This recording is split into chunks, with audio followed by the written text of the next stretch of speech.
Have you ever eaten bankye akrakro? Do you even know what it is? How about BUFFLOAF? What about at least koose? It comes good with porridge. But my question is, do you know how these foods are called in English? If you were asked, would you know? If no, let's learn something new as we always do.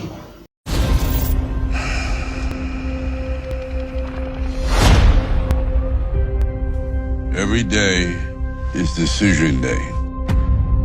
Welcome. Today on Time with Probe, we would want to learn the English names of some local foods, in fact, and some local drinks. I know you will love this. We eat them day in, day out. But I'm sure if we were asked for their English names, we will find ourselves wanting. Let's start. Our first local food, as we have on the screen, is nkate cake in the local parlance. Obviously, cake is English, but the nkate is local, and it gives an idea of what food, what type of food this is. The English name for nkate cake is peanut brittle. Peanut brittle. I know for a fact that if you got out there and told the nkate cake seller you are buying peanut brittle, he or she may be a little confused, but that is the right name for nkate cake. Our next local food is BUFFLOAF, as you can see on the screen. If you have never eaten this before, maybe you should give it a try. It tastes good. BUFFLOAF. The English name for BUFFLOAF is corn donuts. Corn donuts. Donuts made out of corn. Our next local food is bankye akrakro in the local parlance. Bankye akrakro. It also tastes good when it comes with coconut, as you can see a combination on the screen. Bankye akrakro is called cassava croquette in English. Cassava croquette. Cassava croquette. Our next food, like I said earlier, also comes good with porridge, especially early in the morning. Our next food is koose.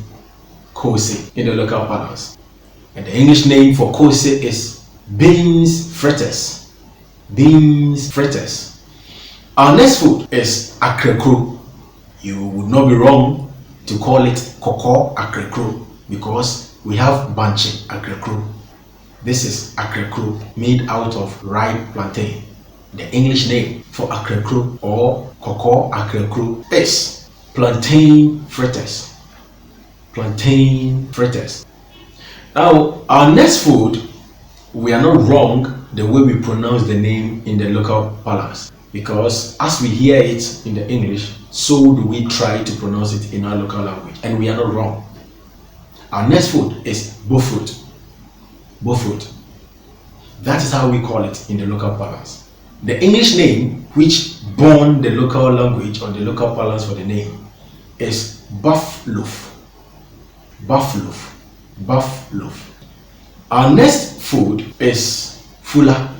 Fula in the local parlance. And the English name for fula is millet flour balls. Millet flour balls. This also tastes very good. Our next food is wagashi. I believe this is direct from our Muslim friends. I mean the pronunciation of the name. I stand to be corrected, but I believe so. Wagashi. And the English name for wagashi is fried cheese. Fried cheese. Our next food is also quite common, called polo in the local language. Polo. Polo, as you see on the screen. And the English name for polo is coconut biscuit. Coconut biscuit. Coconut biscuit. Now let's begin with our local drinks at this point and learn the English name, the right English names for some of our local drinks. To begin with, we have atadwe milk on the screen. Obviously, milk is English, but the atadwe is local, and we put the two to give it a local name, atadwe milk. The English name for atadwe milk is TIGERNUT pudding. TIGERNUT pudding. TIGERNUT pudding. Our next local drink, very common, very helpful, is soobolo. I know it rings a bell of a certain song on your mind. Soobolo, soobolo. The English name for soobolo is hibiscus tea. Hibiscus tea. You can also call it ROSELLE drink. ROSELLE drink. Either of the two, you are right. They refer to the same thing. Our next local drink is asana. Asana. And the English name for asana is caramelized corn drink. Caramelized corn drink. That is asana for you. Thank you very much for staying with us once again on Time with Probe. It's a pleasure serving as usual. If you are new, we have a lot of videos for you. We are always learning new things. Just like, share, comment, and hit the notification bell so that as we upload new videos, you will be notified. Until I come your way once again, it's bye-bye for now.